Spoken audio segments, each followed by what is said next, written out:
Morning. Welcome to the League of Women Voters of the Pikes Peak Region Ballot Issues Forum. My name is Angela Stevens, and I will be your moderator, and we have two co-moderators. We have, it was right here, Gray Francois of Inside Out Youth, and Audrey McGuire of AAUW. Thanks you. She comes with her own fan club. Yeah. Good morning. All right.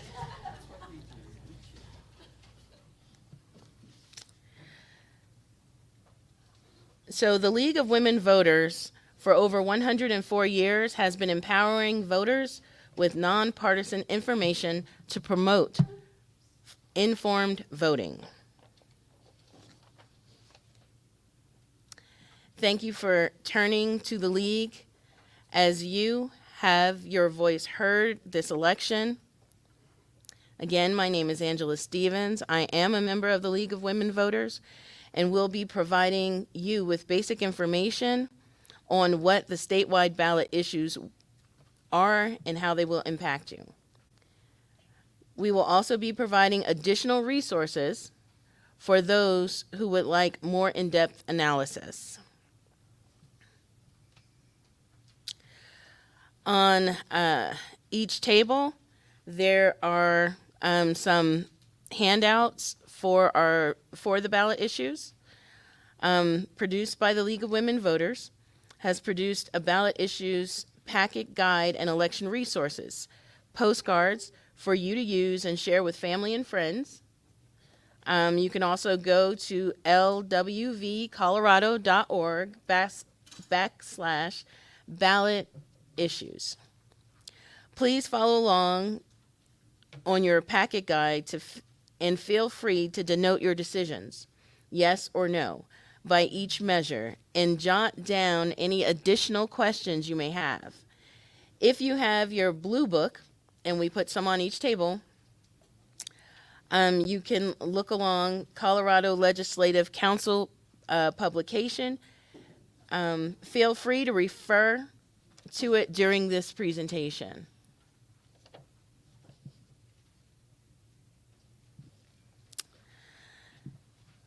There will be 14 statewide ballot issues and measures for voters to review and cast their decisions on the 2024 general election.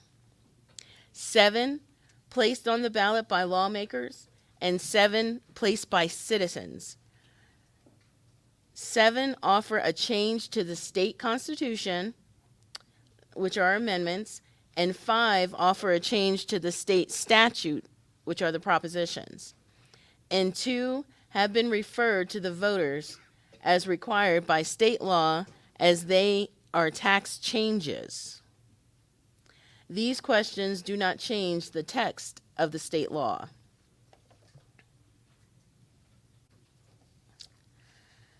The 2024 Colorado state ballot issues will be presented the following order, which mirrors the Colorado Legislative Council Blue Book. The 7 amendments will first followed by the first 2 questions and finished with the 5 propositions. Keep in mind that on your ballot, the measures will appear without a title, amendment letter or number, and proposition letter or number. So it will be very helpful to have your materials available when completing your ballot.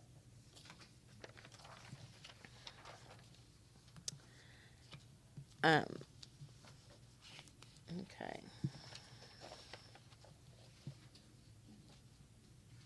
For purposes of this meeting, we will be providing the basics on all of these issues. What if it passes? What if it fails? Why it's on the ballot? And fiscal impact and additional resources.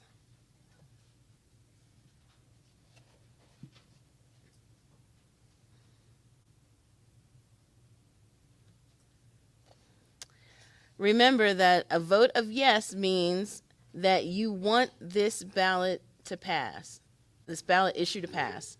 A vote no means that if you want it to fail.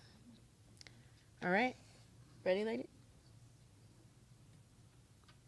Let's begin. This is Amendment G. Can you hear me? Okay, I'll try to get a little closer here. Okay. Amendment G, modify property tax exemption for veterans and disabilities. Placed on the ballot by the legislator, passes with 55% of the vote. What if it passes? Expands the number of veterans living with a disability who qualify for a property tax exemption for a portion of the value of their primary residence.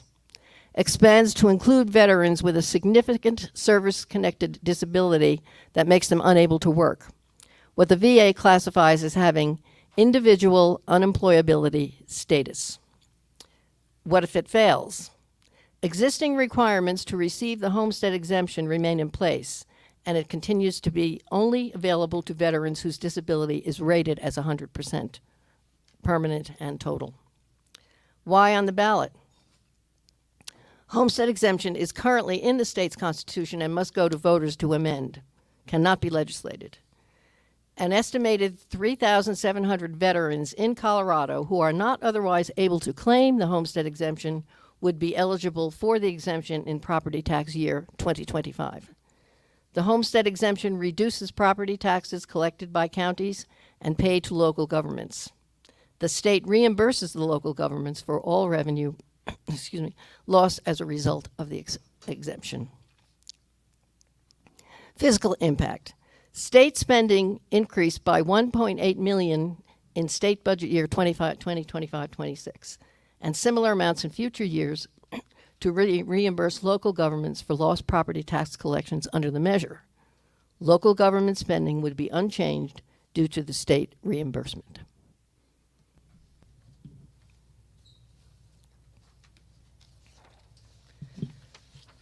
Excuse me.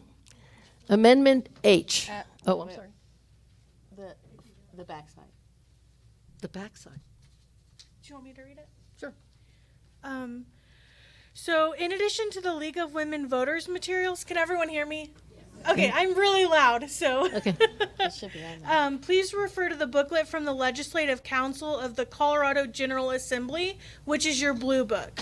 The purpose of the ballot information booklet is to provide voters with the text, title, and a fair and impartial analysis of each ballot issue.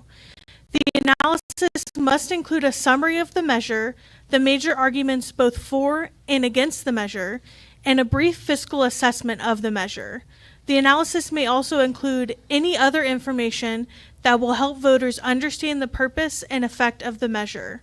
This booklet is mailed to every Colorado voting household 1 month prior to the election. I just got mine, which is super exciting. The League refers voters to this resource as we believe it to be reliable and easy to use.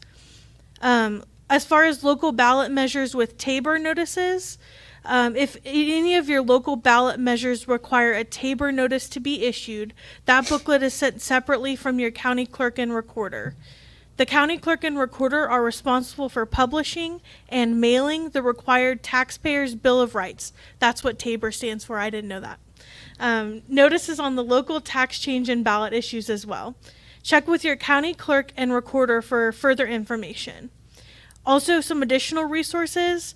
There's the Colorado Legislative Council Blue Book. So that defines what is a current household homestead exemption, who qualifies for the homestead exemption under the measure, and how does the homestead exemption reduce a homeowner's property tax bill. Okay, and then I think you're on And to I have H. I don't see H on here. Oh, there it is. Oh, wait. One second. Yeah, Question on G. question? Yes? Yes. Who currently qualifies? Is this a different level of service-connected disability rating that determines this? Please repeat the question for the online audience. Thank you. Who currently qualifies? Is that correct? What was the rest of it? Is I'm wondering, is this a different level of service-connected disability that now qualifies from what is the current law? Yes. And if so, what is the new standard? I believe the new standard is What? 100%. Yeah. one The second. standard, 1 second. Ms. Rohr, do you have the answer? 1 moment, please.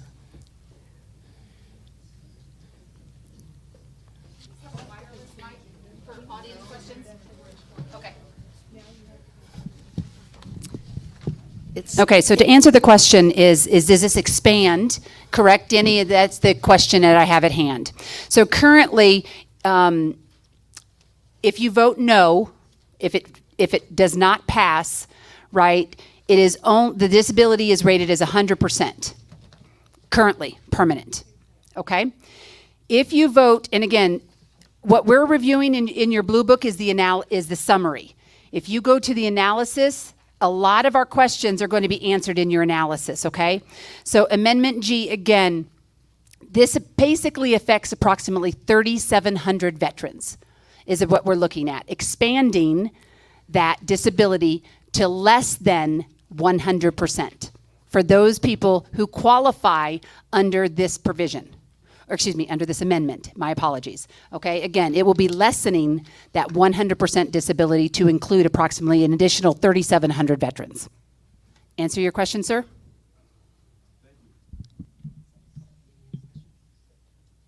Yes, there was another. Yes, ma'am. So are you saying any percent of disability will qualify? No, just less. Again, I'm going to refer to your blue book to specifically tell you what that looks like that's less and how much, because again, it's a percentage, okay? So specifically look in your blue book for that exact answer on what that looked like. I want to say if I read like 65% if memory serves, but please don't quote me on that. 60. Thank you so much. You guys are awesome. 60% or more. So 60% or more, again, is what we're looking at to reduce from 100 to 60% or more of a disability. And for veterans, that's a, Of course, veterans only. yes. That is correct. Only veterans. This is only veterans with disabilities, 60% or more. You got it. You got it. okay. Thank you. Exactly. Correct. Those are mine. Correct. Thank you. All right. And in the reading I have here, it says it's classified as having individual unemployability status. That was the information I had. Which has already been determined because they say 3,700 people, so. All right, Amendment H, judicial discipline procedures and confidentiality. Placed on the ballot by the legislature, only one no vote. Passes with 55% of the vote. What if it passes? Removes Colorado judges from having direct influence and oversight over the discipline of their colleagues, creating an independent, this is a tough word, adjudicative. I actually looked it up. Adjudicative is the way you say it. Only say it one more. I think I only have to say it one more time. Adjudicative board made up of citizens, lawyers, and judges to conduct judicial misconduct hearings and to impose disciplinary actions. Allows for more information to be shared earlier with the public. What if it fails? A select panel of judges will continue to conduct judicial misconduct hearings and recommend disciplinary actions. Cases remain confidential unless public sanctions are recommended at the end of the process. Why on the ballot? This amendment would change the Constitution provisions which requires voter approval to become law. This proposal came about following an extensive reporting by the Colorado Springs Gazette into a string of scandals in the judicial branch. Those revelations led the Colorado legislature to push for a new way to handle judges accused of wrongdoing, independent of the state Supreme Court. They passed 3 bipartisan bills that changed the judicial discipline procedures and workplace culture, including this amendment. The fiscal impact, the measure will increase state costs by about $50,000 per year. This funding provides compensation and training to members of the newly created Judicial Discipline Board and Rulemaking Committee. Do you have the additional resources? I do not have that. Okay, I will go. The Colorado Legislative Council Blue Book for what is the Colorado Legislative Council Blue Book for what is judicial misconduct and discipline, and how are they currently handled, and what changes does this make to the judicial discipline process? Those can be found in your Blue Book. This measure is also recommended by the judicial branch. For more information about merit selection and evaluation process, please visit a really long website URL that if you'd like, I can give it to you. It's on the screen. Oh, it's on the screen. Great. Judicial performance. There you go. And then, okay. Then on to, are there any questions on Amendment H? Did you check? I think that says for our knowledge. Oh, I see. You're right. That you will also be asked to vote. Sorry about this, y'all. We're doing our best. You will also be asked to vote on your judges for your county and appellate courts. If you are not familiar with the merit selection system or how Colorado elects their judges, please take the time to learn more at that website. In the meantime, please refer to the Blue Book to review the judicial performance evaluations to help determine your vote on whether to retain or not. Do not skip the judges. Be informed and vote. And that is true. They make a huge impact on things. So vote. It's in the back of your Blue Book, too. Oh, perfect. Could you put that website back up for just a second? Yes, ma'am. Thank you. Perfect, I think I've got it. Thank you. Okay, you're welcome. Any questions on Amendment H? No? Good, good. You're on high. Okay. On to I. It's not working. Okay. Amendment I is constitutional bail exception for first-degree murder. Placed on the ballot by the legislature by a wide margin, only 4 Democrats and 1 Republican voted against it. It passes with 55% of the vote. What happens if it passes? It restores the ability of judges to deny bail to people charged with first-degree murder when certain criteria are met. It also allows judges to deny bail to a person charged with first-degree murder. What if it fails? It requires judges to set bail for all persons charged with first-degree murder. Why is this on the ballot?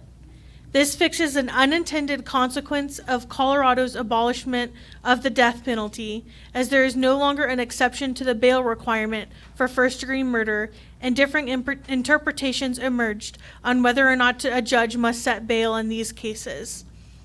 The Colorado legislators referred this to the voters to amend the Colorado Constitution to again allow judges to deny bail in first-degree murder cases when the proof is evident or the presumption is great that the person committed the crime. The fiscal impact of this is determining whether the criteria for denying bail may increase the workload under this measure. However, it would be minimal and not affect state or local spending.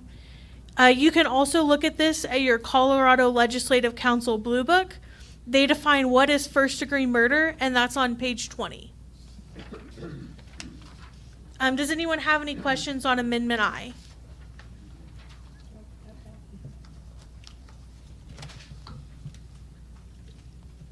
No? Okay.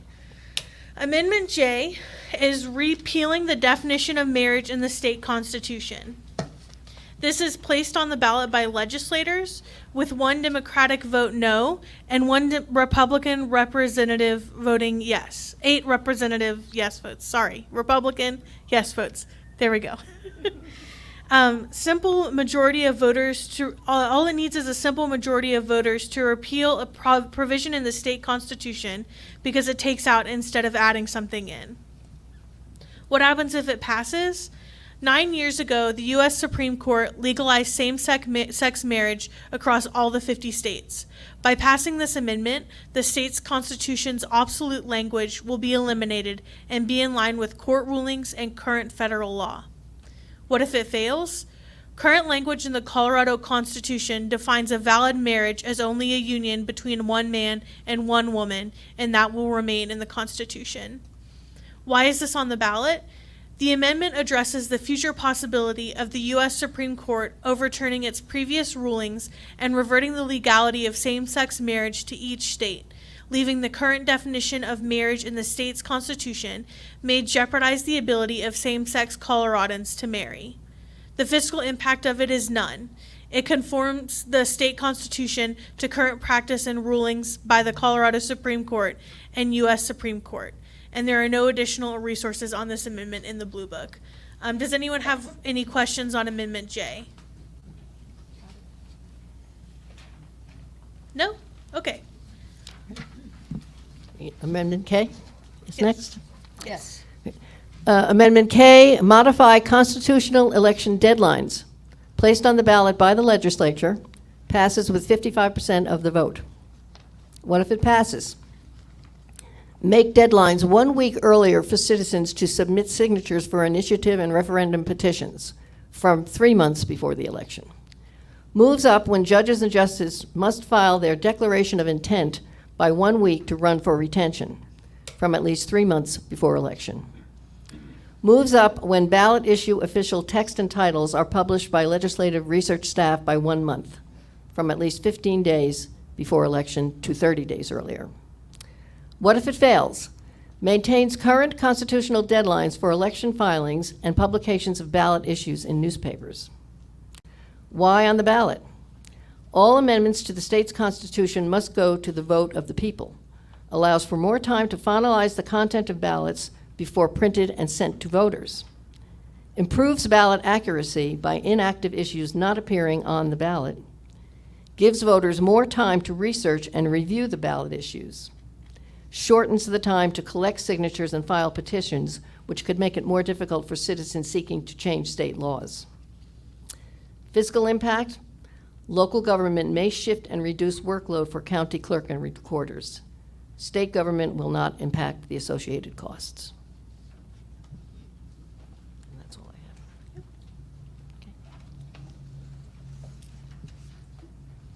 Does anyone have any questions? So, just to make sure I understood what you said, if this would pass, it would probably, or could be, more difficult for citizens to actually get things on the ballot, is that what I heard? No, No. the other way. It's the other way? Yes. Oh. It pushes up the timeline that everything has to be in. Right, which then, right, so. So Right. you're right. You're Okay, right. They so have less if- time. Right, so, okay, that's what I thought I heard, is that if we voted yes on this, it would lessen the time that citizens would have to get things on the ballot. Yeah. That's correct, isn't it? But as my understanding, it lengthens the time that you will have to to look at it. And the opposite.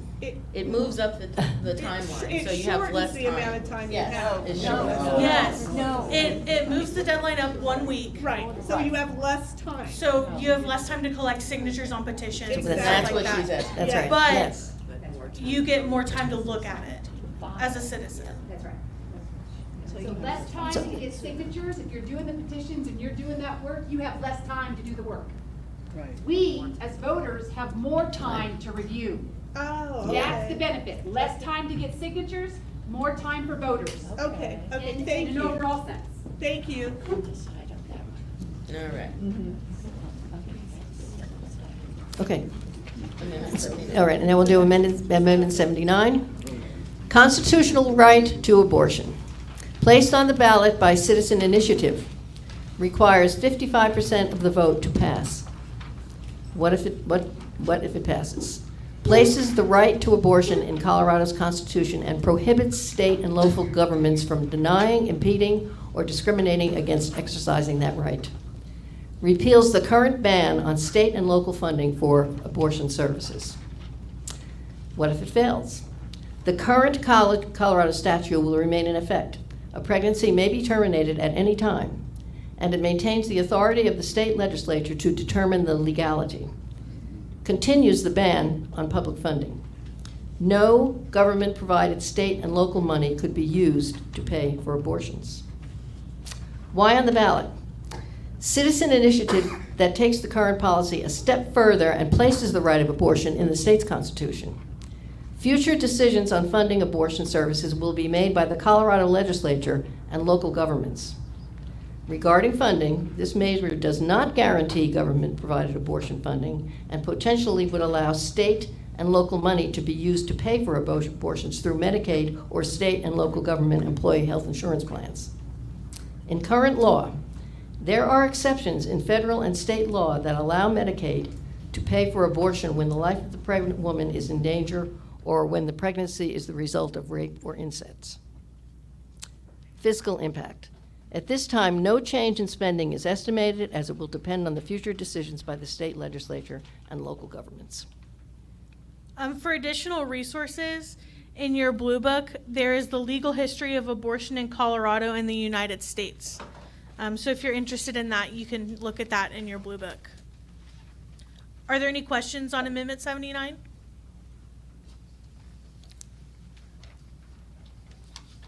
In other words, what we're trying to do is put it in the Constitution that abortion is legal in Colorado. Sure, it assures that. Yes. And so I don't quite understand, though, the ban on state funding. I mean, Medicaid would be affected, correct? It's federal. The state abortion with Medicaid. Maybe. It does not say that. It says at this time, no change in spending is estimated. Okay, Because they don't know what it would cost. Right. okay. And that's being determined by the legislature, that piece of it still, is what I'm understanding. Yes. Okay. I just Well, wanted to- is the current situation that you can get an abortion at any time, it's just not paid for by the state? I think the concern I is that if don't the know. federal laws are put into place, then that determines the length, the time frame of when which you can receive an abortion. And so this allows this prevents the state from setting a particular, is my understanding. I might be wrong. Yeah, we don't have that answer right now. We can work to get that answer. Repeat the question, I can't hear you back here, to tell you the truth. So the question was, will Nancy? Medicaid? You had the question, Nancy? Yes, well, I was wondering about the ban on state funding.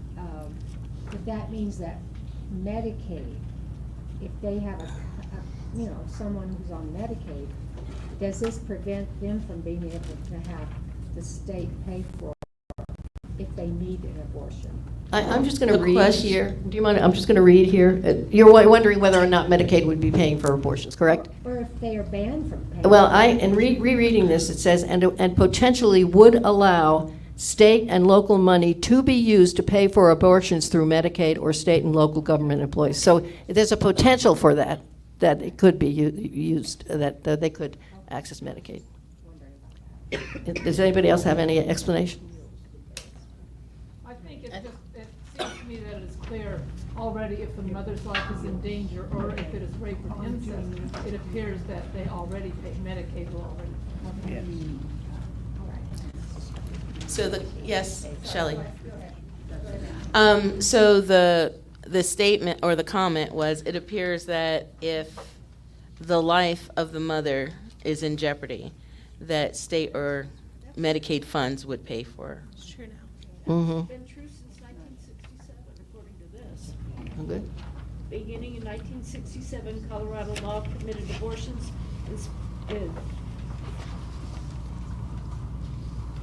so that's there. Again, definitely Do. review your resources. For sure. Ms. Shelley. Your blue book states, and again, I think Audrey was reading from your blue book. I don't think the people online can hear, but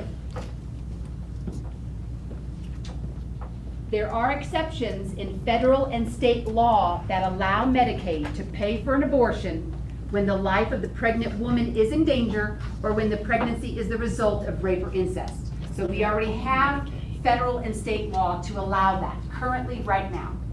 Again, what you're saying with Amendment 79, if you approve it, right, if you vote yes, this potentially allows the opportunity for a Medicaid patient to have an abortion in case there's a rape and incest or her life is in danger. That is, again, what they're saying current status is right now. Good? Yes. I just think there's also the issue of insurance plans, state insurance plans. Your personal Currently- insurance plan as well, government employees, that's right. Government employees' insurance. It does plan not guarantee. Does not guarantee. It does not guarantee those government-provided abortion funding. Which is a huge number of women people who do not have access to abortion because it's a ban right now. So part of that is alleviating that ban for people who actually have health insurance, but it's not covered. Private plans can cover it, but federal and state monies do not. And just to repeat, and as it's written here earlier, repeals the current ban on state and local funding for abortion service. Repeals it. In other words, there's a ban at this point, but if you pass this, it repeals that ban. In other words, there's a potential for Medicaid to be paying for.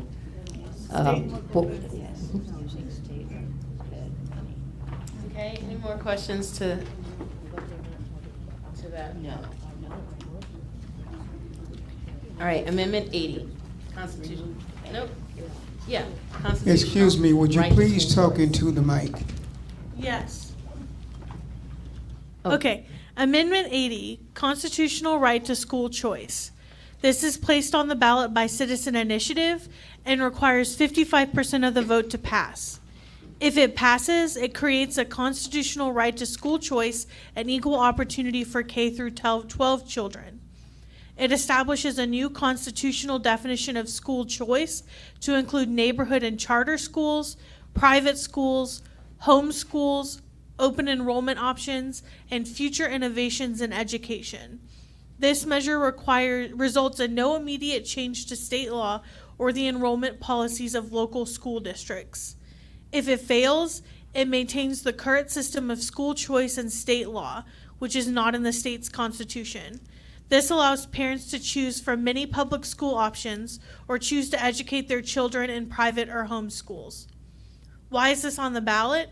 The citizen initiative enshrines in the Constitution the right of parents to choose the type of education from kindergarten to 12th grade and limits the authority of the legislature, state, or local school boards to make changes. The fiscal impact of this: there is no immediate impact on education-related spending by the state or school districts, but it may increase their spending on legal expenses and planning costs. Depending on how the measure is interpreted by the courts and the state legislature, the measure may change the allocation of state or local funding for education. Does anyone have any questions on Amendment 80? I just want to be clear, so it at this stage does not involve something like a school voucher. It's simply establishing the right of a parent to go to send their children to whatever school they want. Repeat the question for me, please. Go ahead, ma'am. Angie, repeat that question. So if I understood her right, it does not, it allows school voucher, say that again? No, it does not, it's not a voucher system. It's not No. giving money. The money doesn't follow the child. The parents choose where they want the child to go, but there's no money following the child. Okay, she's saying there's no money following the child, but the parent chooses where the child can go. And that's, Only to private schools. Follows them to public schools and charter schools and. are you proposing to answer? What is the question? Do I hear the question Well, again? I guess the question is, I thought parents already could choose whatever. Right. school they want. Yes, Parents ma'am. can choose. It is correct. If I choose a public school only, I can choose any public school my kid can go to. The minute I choose to go to a private school or a homeschool or a charter school that is not a public school, the money does not follow my child. I have to pay for that myself. Sure, but that's already the situation. That is correct. But this, if you vote yes for this amendment, then now if I choose to send my child to this private school over here, that money that went to that public school now goes over here to this private school. Doesn't say that. Okay, so it basically, hold on a minute. Page 30. Turn to page 30. Amendment 80 has no immediate impact on education-related spending by the state or school districts, but may increase their spending on legal expenses and planning costs. Depending upon how the measure is interpreted by the courts and the state legislature, the measure may change the allocation of state or local funding for education. The very last sentence tells you that if this passes, that money may be allocated to a different funding mechanism, specifically homeschool, private school, charter school, not a public school. Very last sentence on page 30. Maybe. Again, depending on the measure, how it's interpreted by the courts. So you have a legal battle right there in fiscal impact. That's what that's telling you. Next question. Yes, question, Matt. Yeah. Yeah, what is the qualifications for homeschooling? No qualification to homeschool? That's not something we're going to get into today. So there's no answer to that. No, it's, we can't. If I decide to teach my own kids, am I qualified to do that? There are rules, but they're not part of this amendment. They're not in the Constitution. There are homeschool rules, but they're not part of this amendment. On a state website. Yeah. Certification for homeschool. There's a homeschool certification that you go through, and you can do that as well. Homeschool certification, check that out. Next question. Anything else? Next amendment, please. Thank you. Okay, we're on to Proposition JJ, retain additional sports betting tax revenue. This is placed on the ballot by the legislature. The referred measure cleared the legislature with broad support. Only 2 Democrats and 1 Republican voted against it. This question does not change the text of state law, and it passes with a majority vote. What happens if it passes? It allows the state to keep sports betting tax revenue above the amount previously approved by voters and uses this money for water projects rather than refunding it to casinos and sports betting operators. The additional money will be used for water conservation and protection projects. What if it fails? The state will pay refunds to casinos and sports betting operations when sports betting tax revenue is greater than the amount previously approved by voters. Why is this on the ballot? When voters approved sports betting 5 years ago, the state's economist tax revenue estimates were low, and they now believe that in coming years, the current tax rate will bring in significantly more than originally estimated.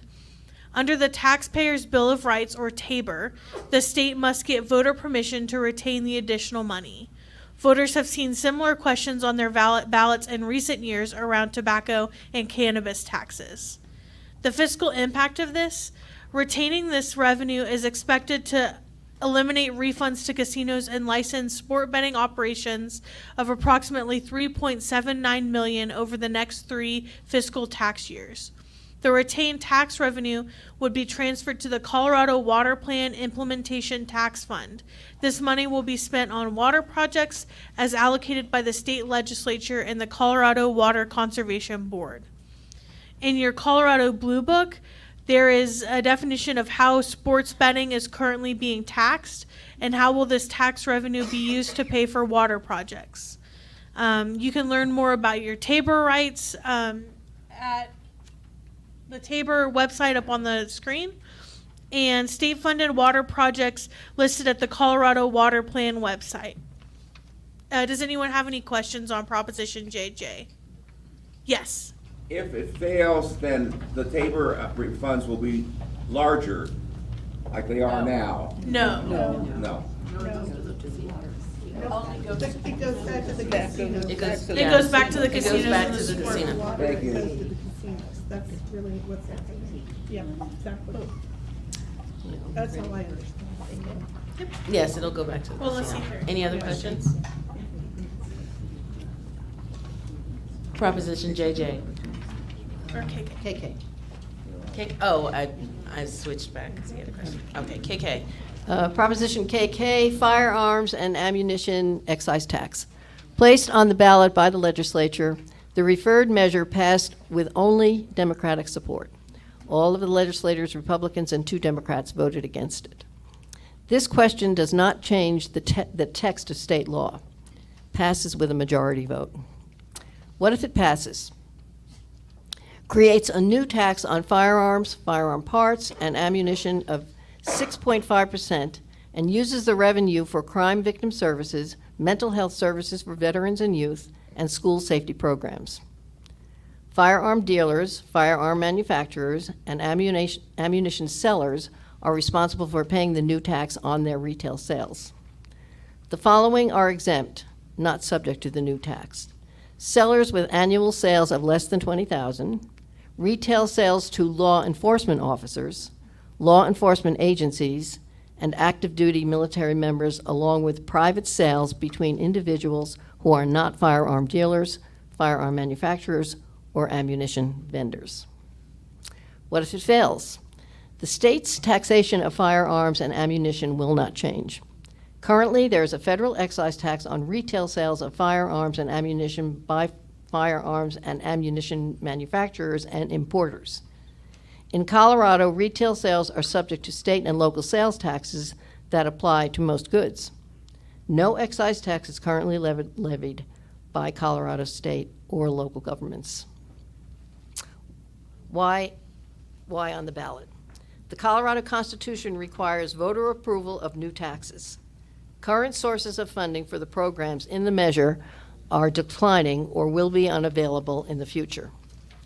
The programs funded through the measure currently receive a combination of federal and state funds. Federal funding has been declining in recent years, and COVID-19 relief funds are no longer available. School safety programs have received allocations of state funds in the past. The tax would be paid by gun dealers, gun manufacturers, and ammunition vendors who would likely add the cost onto their products. So for additional resources on this, you can refer to your Blue Book, what firearm products are subject to new tax, and also the distribution of firearms and ammunition tax revenue, along with the full fiscal impact on state and local governments.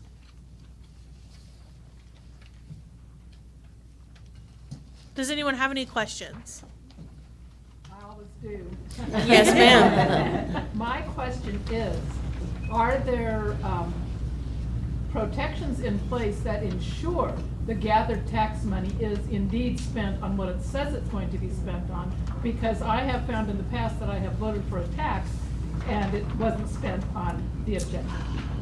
So the question is, if I understood you correctly, are there protections to ensure that the collected money is used for what it says it's going to be used?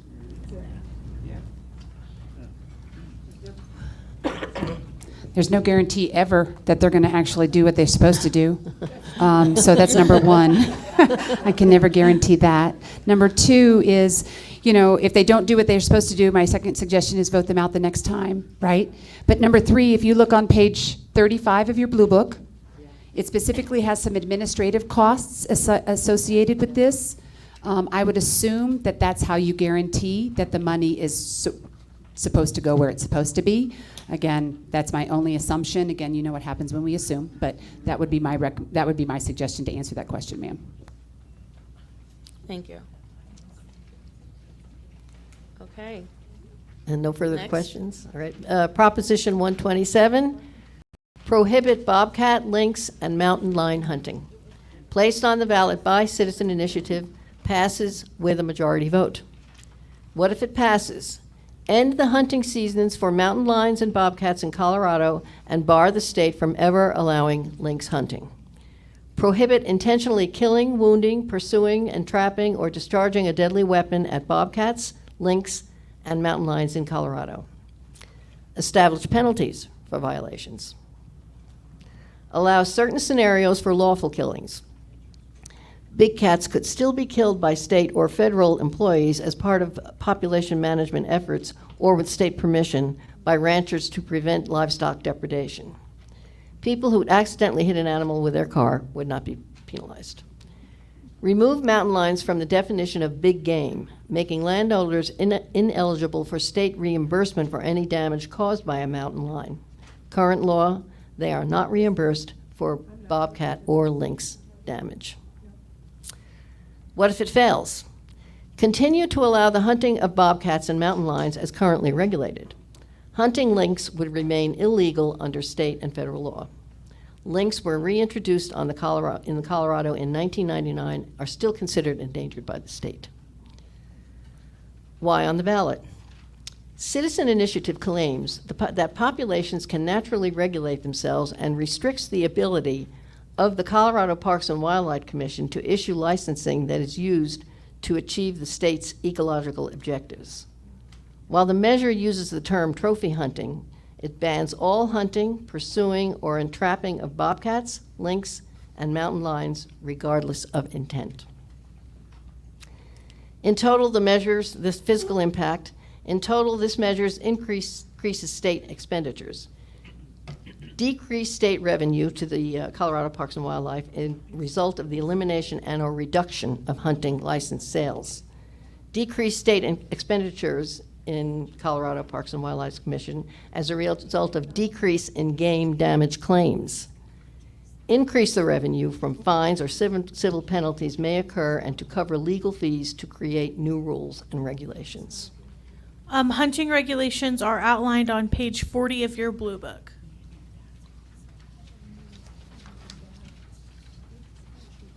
Does anyone have any questions on Proposition 127? Yes. Would this proposition prohibit the killing of mountain lions, bobcat by state wildlife authorities? No, they're the regulators.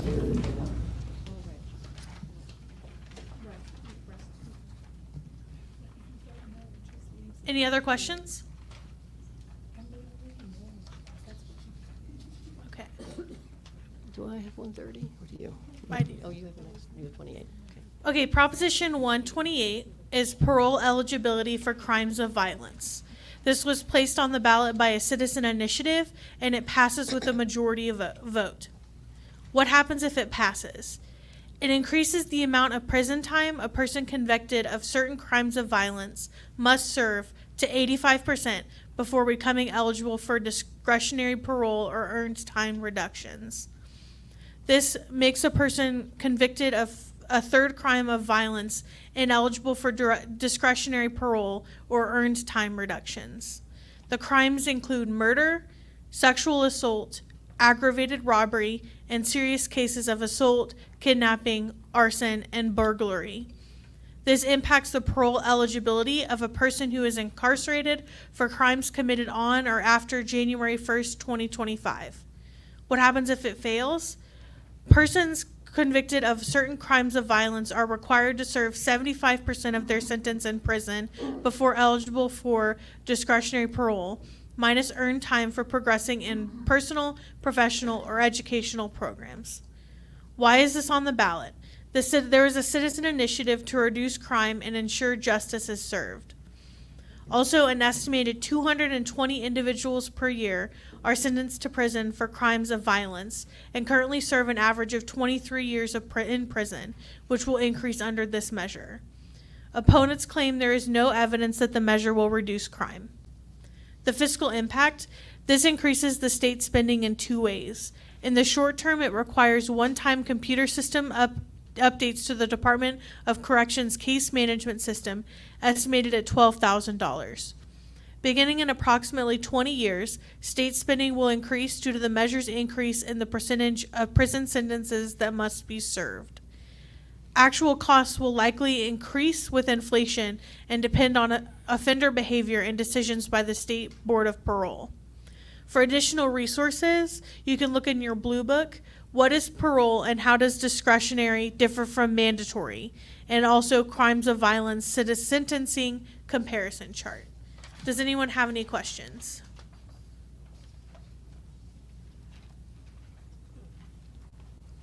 Okay. Proposition 129, establishing veterinary professional associates. This was placed on the ballot by a citizen initiative, and it passes with a majority vote.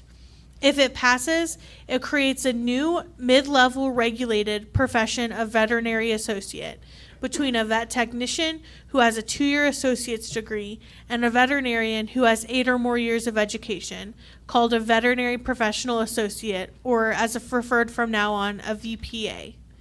VPAs would be people with master's degrees in veterinary care who could diagnose animals, perform routine surgeries, and order and perform tests and procedures under the supervision of a licensed veterinarian. What if it fails? It allows only veterinarians, veterinary technicians, and veterinary technician specialists to be regulated providers of veterinary care in Colorado. Why is this on the ballot? The citizen initiative is backed by animal welfare groups concerned about the shortage of affordable veterinary care. This is opposed by veterinary professionals who warn the training requirements are insufficient for the level of care a VPA will be allowed to offer. The fiscal impact. The state board workload will increase to adopt rules, but spending is expected to be minimal. Once a population of VPAs exist, state spending will increase for oversight and enforcement, and state revenue will increase in equal amounts from registration fees charged to associates. For additional resources, you can look in your Blue Book for the comparison chart of veterinary professionals current versus new. Does anyone have any questions?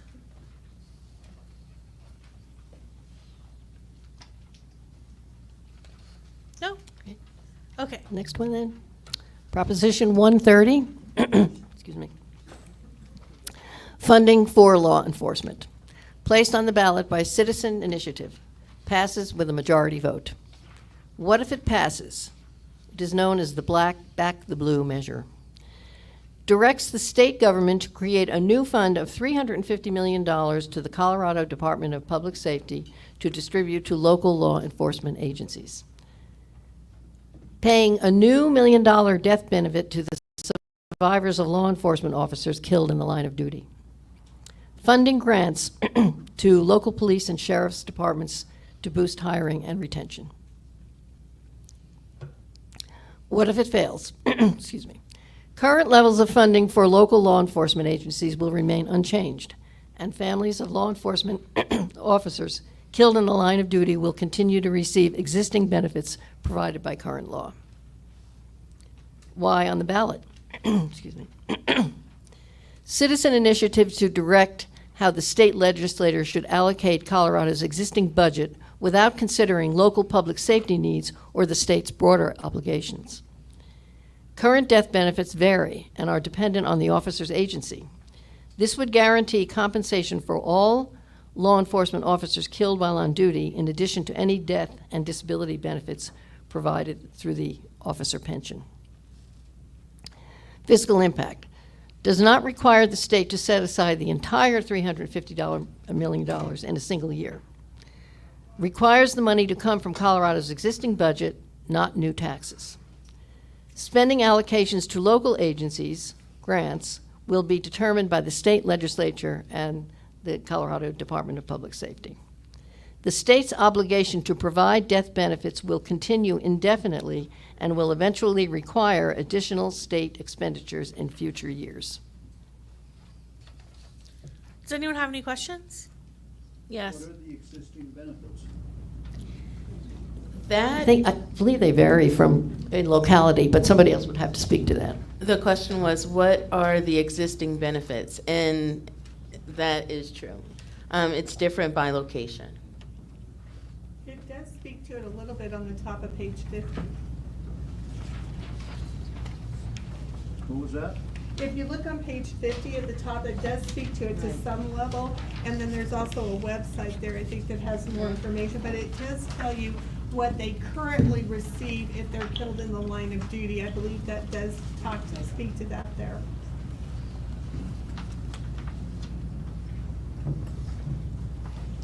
Okay, so where you're at. Currently, spouses and children of most law enforcement officers receive ongoing survivor benefit through the officer's pension. For example, a firefighter or police officer pension association pays beneficiaries at least 70% of the fallen officer's base salary. So again, there's not a specific number, it's 70% of that salary. So that's where it differs per location. Right, but it's not a flat 1 million. No, it's not. And so what they're doing is they're changing it from this to a flat 1 million. No. Yeah. So it's 1 million plus their base. Oh, it's That's correct. 1 million plus this. That's It's correct. 1 million plus their base. It's a 1 million time death benefit, period, flat rate, and then they automatically receive their pension continually after that. So this is in addition to their pension. Good to know, thank you. Okay? Do we have any idea how many officers are killed in duty? Do we have any idea how many officers are killed in the line of duty? We can find that out for you, ma'am, and get that back to you. Thank you. That's a good question. Any other questions? All right. This is Proposition 131, which is, has a lot of people curious and questioning. Establishing all candidate primary and ranked choice voting. General elections. Placed on the ballot by citizen initiative. Passes with a majority vote. As this measure is about something that may be new to most, we will take what if it passes first and explain it out more before looking at what if it fails.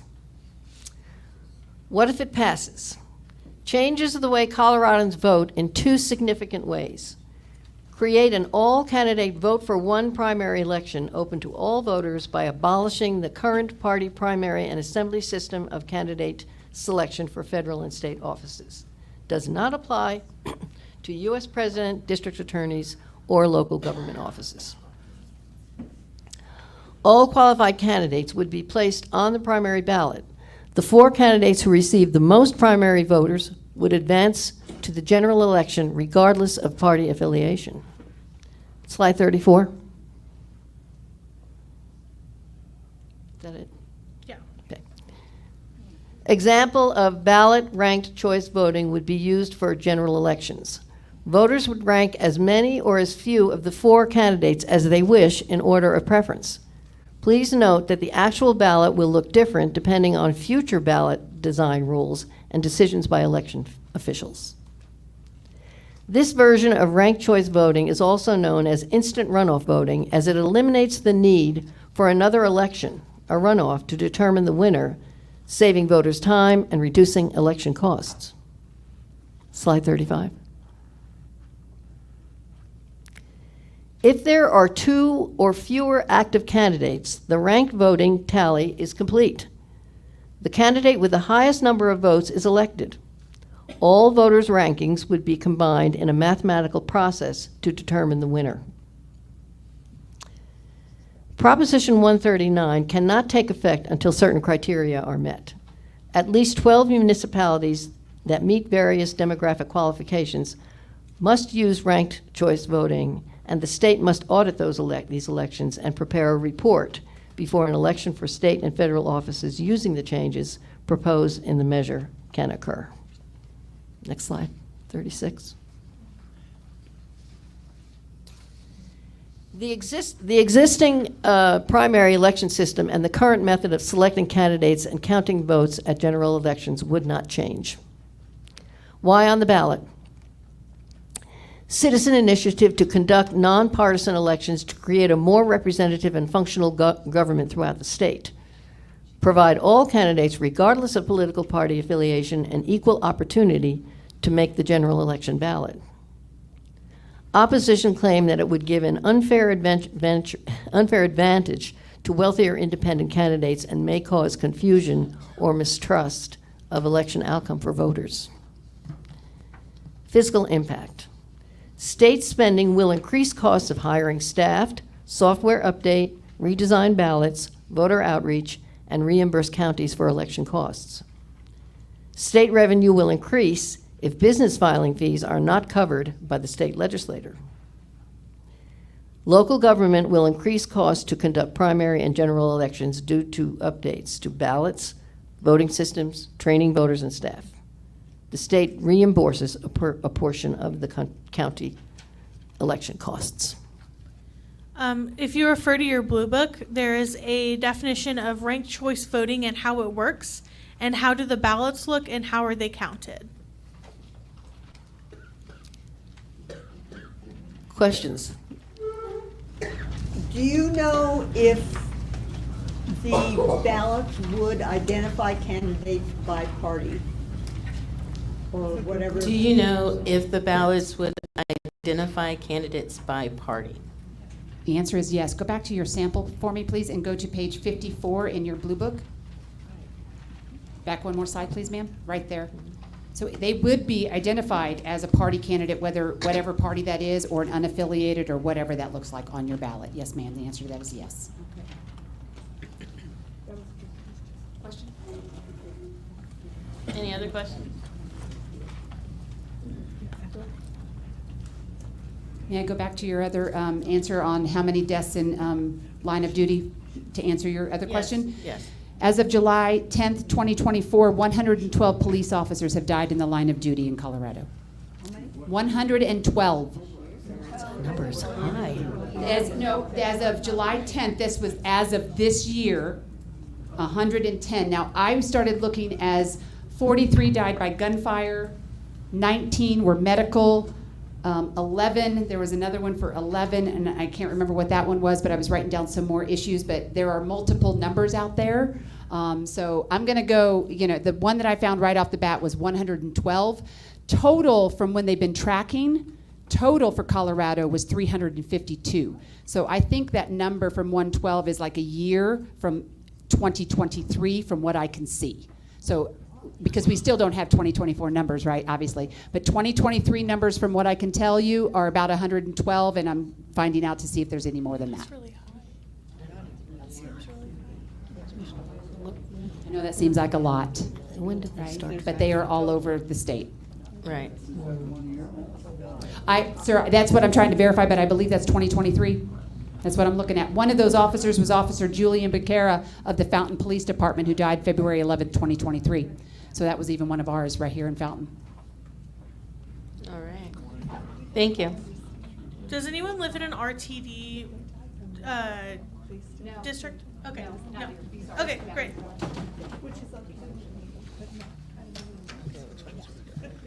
Now onto the local ones.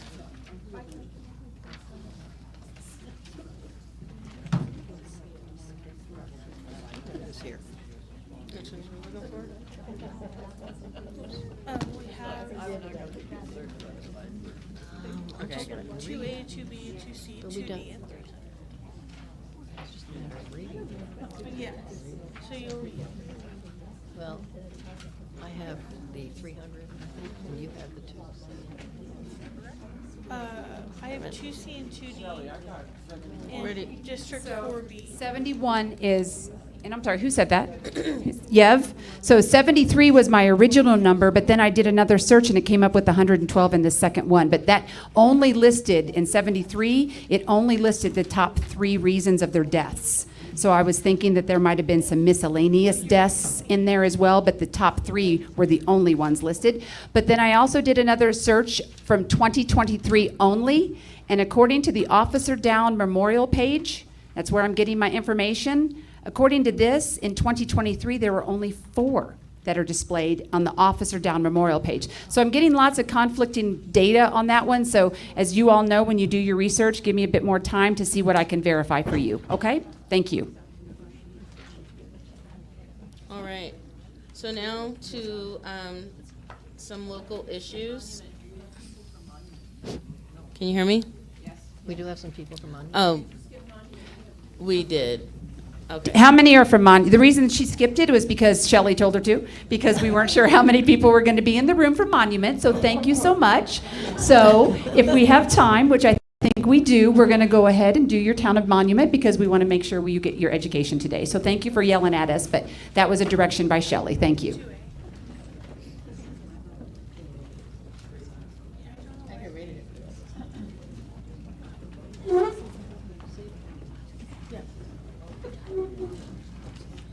I can do it, or do you want to do it? All right. Okay, so Town of Monument ballot issue 2A. The Town of Monument taxes shall be increased 220,000 annually by a lodging tax in the amount of 5% of the purchase price for lodging within the town, commencing January 1st, 2025, and continuing until repealed by ordinance, in conformance with ordinance number 16-2024. The revenue from such tax to be used exclusively to pay for town-owned parks and lodging tax administration, collection, and compliance. Such lodging tax revenues and the earnings from the investment of such revenues to be collected, retained, and spent as a voter-approved revenue change without contractual, statutory, or constitutional limitations or condition, including local intergovernmental agreements, Article 10, Section 20 of the Colorado Constitution, or any other law. Does anyone have any questions? No? Okay.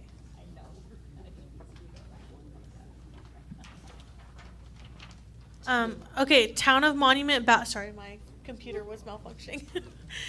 Town of Monument ballot question 2B. Referred measure by governing board and a majority vote means it passes. The Town of Monument Home Rule Charter will be amended as set forth in Ordinance Number 17-2024 to expand the area within which the town manager must reside to include the area within the 801232 U.S. Postal Service zip code as an alternative to the current requirement that the town manager must reside within the boundaries of the town. Any questions? No? Okay. I'm looking at the monument table over there. Okay, on to the City of Colorado Springs ballot issue 2C. Without imposing any new tax or increasing the rate of any existing tax, shall the existing 57%, 5.7 pennies on a $10 purchase, temporary city sales and use tax authorized exclusively for road repairs and improvements be extended for a 10-year period after its current expiration on December 31st, 2025 to and until December 31st, 2035, with all revenues therefrom to be placed in a dedicated fund to be expended only upon road repairs and improvements for major streets, residential streets, access roads for parks and open spaces, and road construction where severe deterioration does not allow repair. It also is providing for the Citizen Advisory Committee oversight, the above constituting no changes to the purposes previously authorized, as a continuation of a voter-approved revenue change and an exemption to all constitutional, statutory, and chapter revenue and spending limitations that may otherwise apply. That was a mouthful. Does anyone have any questions? We do understand this one, right? All right. Okay. City of Colorado Springs ballot question 2D. This is referred measure by the governing board and it passes with a majority vote. Shall the chapter of the City of Colorado Springs... sorry. Shall the charter of the City of Colorado Springs be amended to add a new section 130 of Article 15? Yes. Yes. Roman numerals prohibiting retail marijuana establishments within the City of Colorado Springs.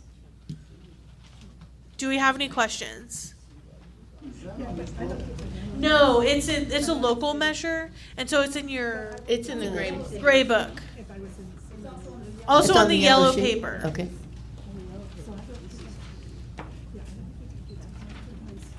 So, no retail marijuana. No, any questions? Questions on that amendment? And this, Do you have a question about that one? And this third, the next ballot question also refers to the marijuana issue. City of Colorado Springs, ballot question 300. Vote for the initiated ordinance or against the initiated ordinance.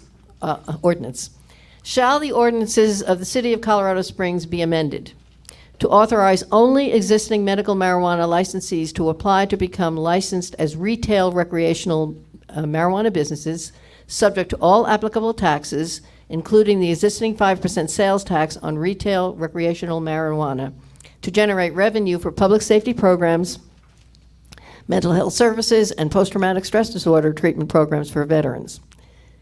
To limit the number of retail recreational marijuana licenses in Colorado Springs so that the number of licensed locations cannot exceed the number of existing medical marijuana licenses on November 5th, 2024.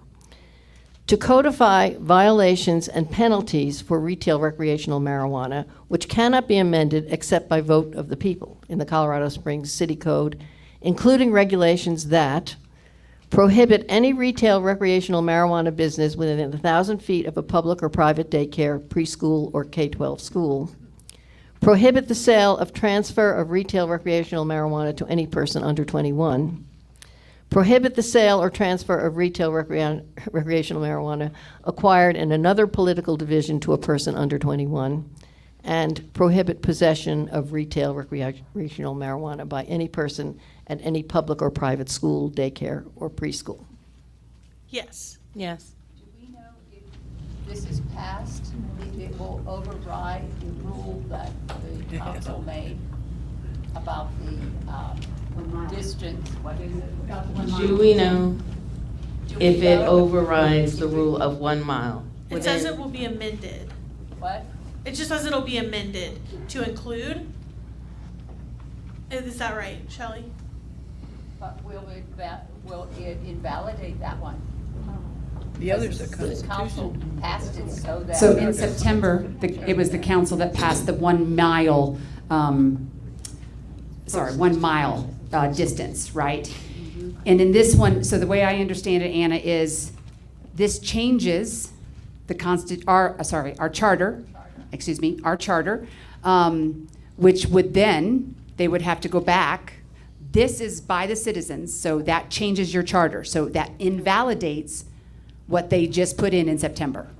But I think that they would have to go back and obviously change, because this is in alignment with what the state requires. That's how that falls. You have multiple questions, ma'am, and you're back. Yes, in the red. Okay. I didn't know if I was in the back of the truck. Yeah, my question is, if question 2D fails, then will that not make the next one null? If 2D fails, does that void 300?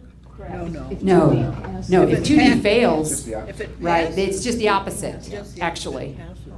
Right, they are totally opposite. 2D is basically banning them, period. Yes. Right, so yes is a ban and no is a.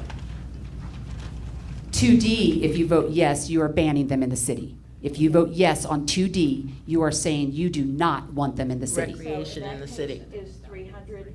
300 is, yes, you do want recreation in the city. That's basically if you vote for it. So here's what happened. One is citizens, one is your elected officials. And the two do not agree with each other in this instance. Right. So the legislators do not want it in the city. Your citizens are saying by this ballot initiative, they want it in the city. So either go with your legislators who are telling you they don't want it if you vote yes for 2D, or go with your citizens and vote yes, we want it recreational in the city. No. I'm sorry. One changes the charter. This is just an ordinance. I'm sorry. The other is the charter. Shall the ordinance, This is an ordinance change. That other is a charter change. That's a big difference. The ordinance. Yes. So 2D is a charter change. And that overrules an ordinance. And that overrules an ordinance.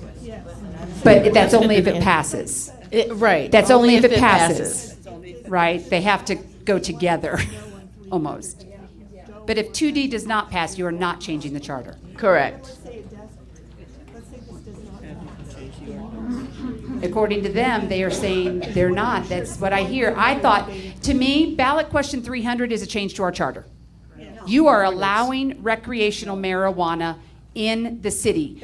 The ordinance. It's an It is an ordinance. That's what they're saying. This is specifically an ordinance, not a charter change. Correct.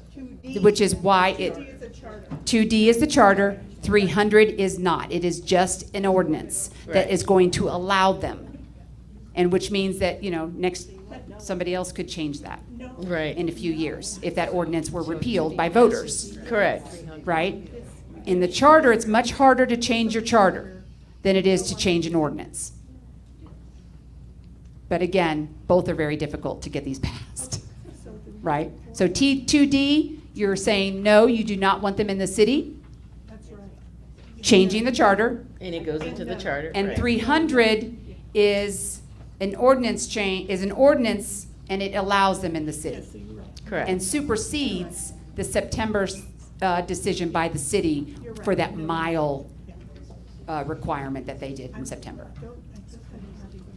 Another question? Another question? Another question? Yes, sir. Yes. If it's allowed, and you have this 1 mile limit, and someone opens a childcare thing next door, does that mean they have to close their business, or it can't be done afterwards? Oh, you're saying that the establishment was there first before the childcare? Yeah. Okay. So you heard him? Yes, You I heard the him. question. So, and online as well, if you didn't hear, is basically if, a recreational facility is already there in the city and a daycare moves in or a school moves in, does that recreational facility have to move?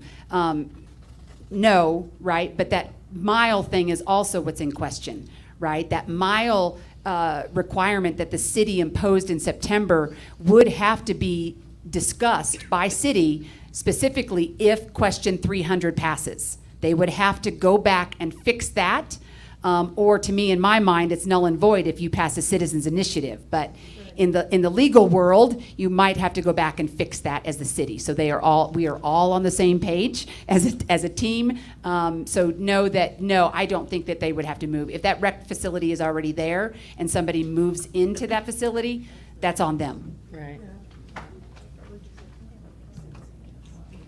Any other questions to 300 or 2D?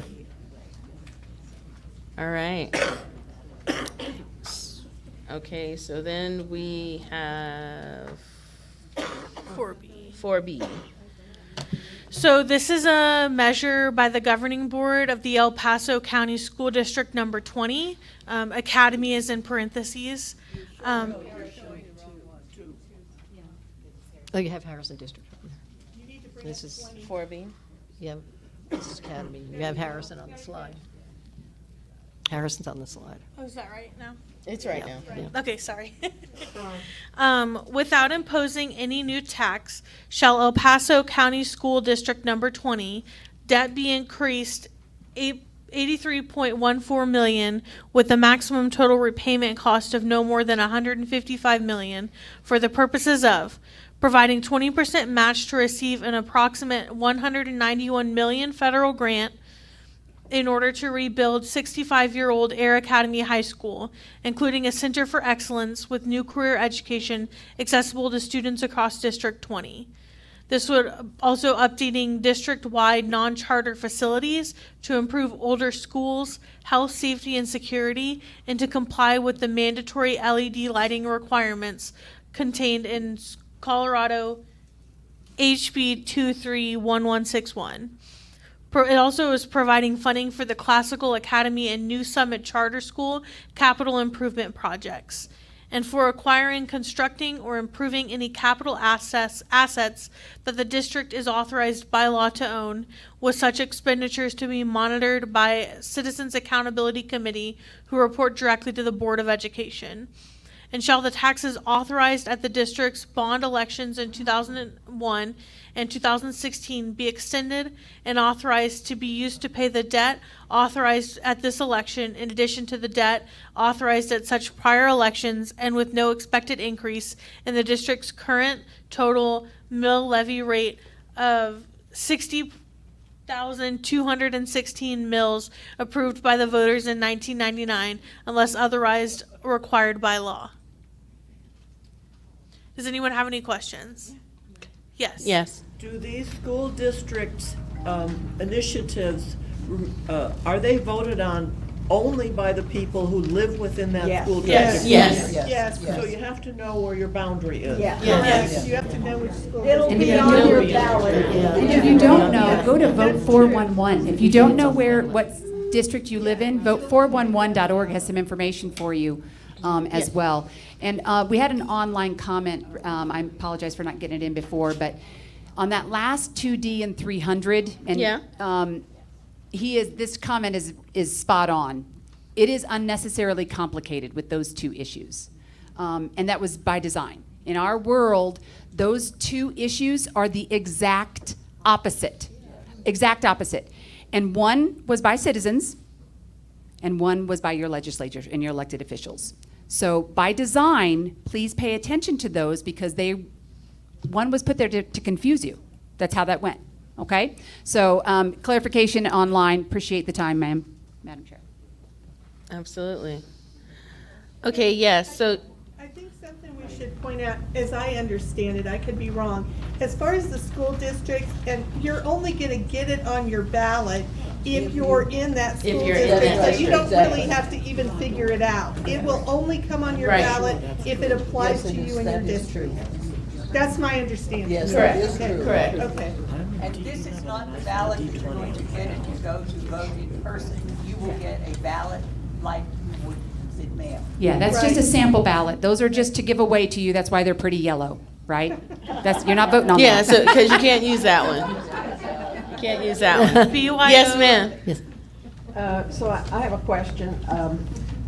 So I live in District 20, and some of the mail that we've been getting, if I understand it correctly, the U.S. government is offering to pitch in whatever That's many correct. $million it was. 191 million, it says Yeah, they there. are, that's correct. If we pass this Yes. ballot issue Yep. to do, Fund the rest. of it. That's Yeah. right, that's true, that's true. Because it's on your academy grounds. Yeah. Right. Yeah. Because it's on a military installation, so. Yeah, so it's Okay, to move on to your next issue, ma'am? Yes. Any other questions, or would you like to see a different school? I mean, do you know where your school district is? I'm sure everyone might know. Okay. And that brings us to the end. We have question and answers, Lee? I was going to say, and we that have it- that we brings you have- to the end of the presentation. We're going to talk, we wanted to talk about, this is kind of the part where about 90% of it was education. We hope we gave you what you needed and answered your questions. But the last part is where the league stands. And Miss Angie, if you wouldn't mind taking that, please. Thank you. Absolutely. Okay.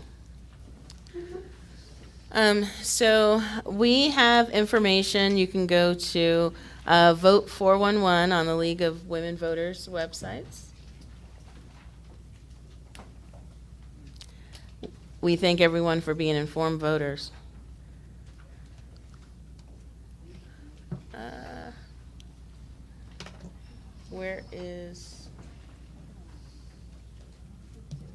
Where's my other stuff? Are they not here? I don't have it up here. I have the,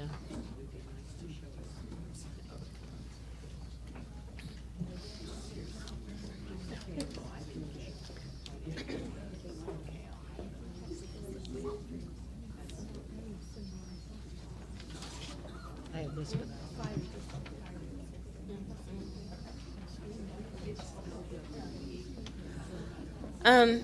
Okay, so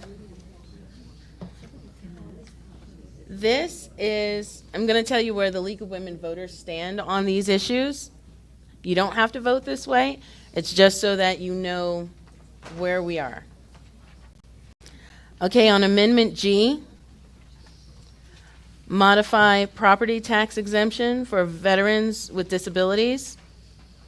The League supports this initiative. On H, judicial discipline procedures, and confidentiality. The League supports this initiative.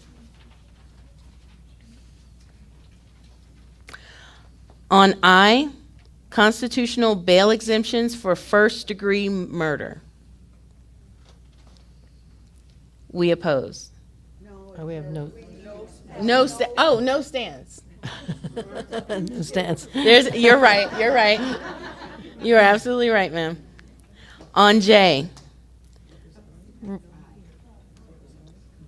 constitutional bail, that was no stance. No stance. No stance. So it's on this red paper? Yes, that's exactly what we're looking at. It's on this if you have this, I was writing it all down, it's on here. Oh, I did too. Yeah, it's, there should be some in the back. Okay? On J, repealing the definition of marriage in the Constitution, we support.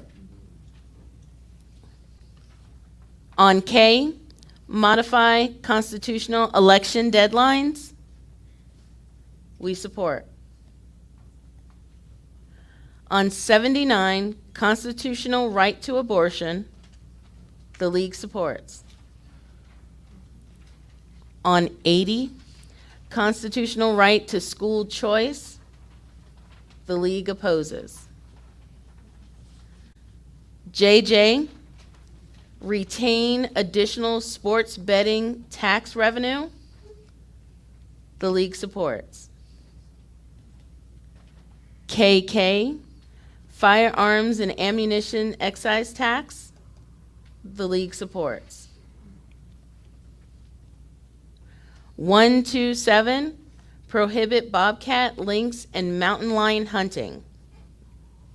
There's no stance. 128, parole eligibility for crimes of violence. There's no stance. 129, establishing veterinarian professional associates. There's no stance.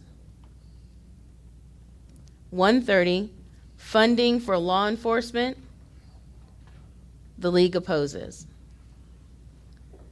131, establishing all candidate primary and ranked choice voting. The League supports. Are there any questions? Yes. Mo? Can the League explain why they have taken certain positions, especially in the last two? Absolutely. 130 and 131. 130, is that, which one was the funding for law enforcement? Yes. So that one 130. specifically. So if you notice in your blue book, they don't assign any money to that one, right? So they're taking from Peter to pay Paul in this instance. We oppose that. They're taking money from somewhere else to pay for that funding for that $1 million $1 million payout. We disagree with that. If you're going to fund it, fund it. That's how we stand. Next question. The ranked choice. Ranked choice. Why we support that? Whew, the League is,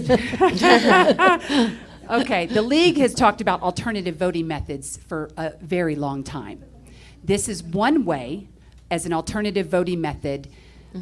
Parties do not like this, right? But we are nonpartisan. So this is a great way for us as a league to get us all together and to separate the parties and the, it's just, that's not what we're here for. We are here for all of us in one, and we feel that this is a great opportunity. The one downfall that I see as a league, it's the education aspect. It's a problem because everybody thinks it's, oh, so difficult. This is, oh my gosh, very cumbersome. I don't understand it. I'm not going to vote for it. So in that instance, that is an education problem for the league, but we 100% support alternative voting, and ranked choice is one of those, ma'am. Thank you. Yes, sir, question? Yes. Go ahead. How many members of the league? We currently have 130, I believe, at last count that I last saw. Membership. And on a local level, sir. Sorry, local, for the Pikes Peak region. So that was my question. I'm not super familiar with the League of Women Voters. So these recommendations, are these coming from the entire state, or are they Yes. these just local? So again, we are the league. whether I'm the League of Women Voters of Colorado or the League of Women Voters of US or League of Women Voters of Pikes Peak. We as a league have researched and looked at these issues for many, many, many years. So this comes down from the state because we don't have the capacity on a local league to decide on these issues. So the state league helps us with regards to, you know, specifically state ballot issues. But this is Colorado. Yes, Oh, it's of the course, League yes. of Colorado. Yes. Okay, you have to understand, I do not know these things. So I'm No, just- No, that's You're okay. fine. Again, just like any other, I assume is AAUW a national organization? Yes. So just like you have your stuff coming down, we as a league support what our national and state leagues do, right? So that is specifically, and part of us, again, voter education is 90% of what we did here today. We literally wait until the very end, and maybe 5 to 10 minutes is what we allocate for advocacy and how the league wants you to vote. And remember, this is the league stance, not You don't. necessarily those of our co-sponsors, right? This is specifically you are talking to the league. If you want to talk to the other co-sponsors, please make sure you request that. Another question. Of course. Yes. To get educated a little bit here. So in the League of Women Voters, at the local level here, does each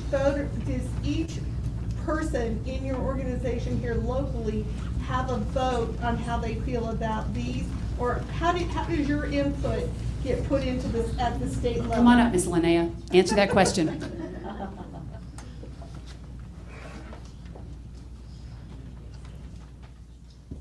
Not the league as a whole.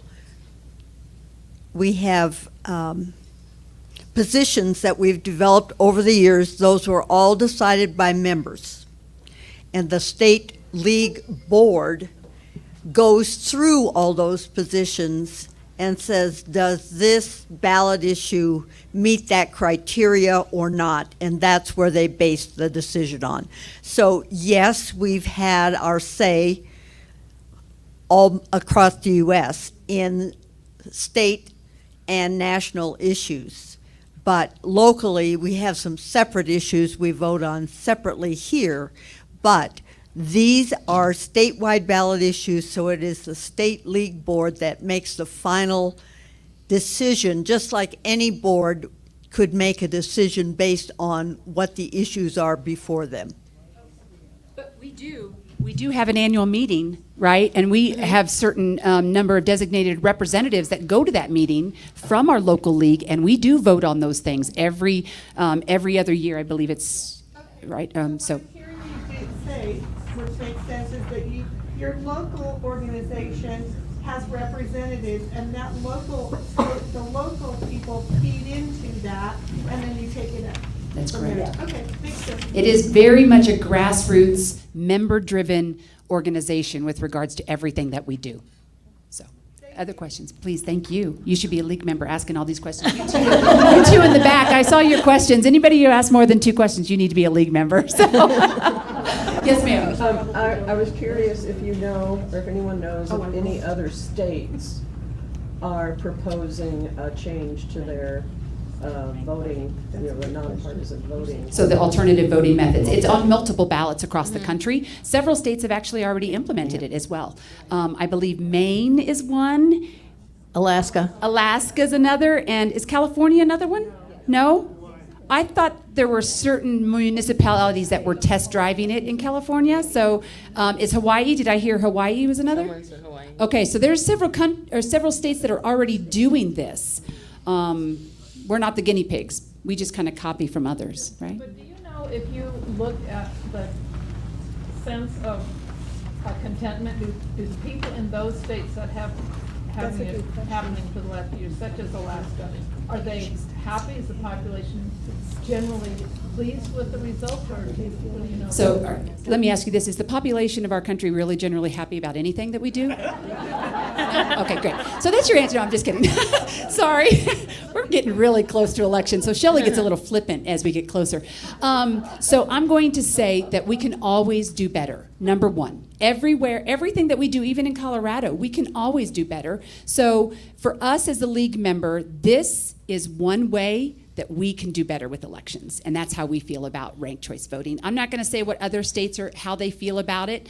I would actually like to go to their clerk and recorders rather than the voters. They're the ones that are implementing it and how that actually looks like for me, right? No offense to the voters, but the league members, we're already in support of it. But, you know, there's always ways to do better, even in the elections that we currently do. So, with the partisan stuff that we deal with. Yes, ma'am. Okay. So the rationale for the league's stance on ranked choice. Proposition 131 is appropriately statutory change, not a constitutional change. The legislator may pass bills to improve upon Proposition 131 if needed. Under the current system, the primary is often the decisive election, and partisanship primaries purposefully exclude voters. Primary elections typically have low turnout. Democracy is best achieved through more voter participation. By allowing all voters, regardless of the party affiliation, to participate in both the primary and the general elections, and by making competitive general election and decisive elections, all voters will be empowered.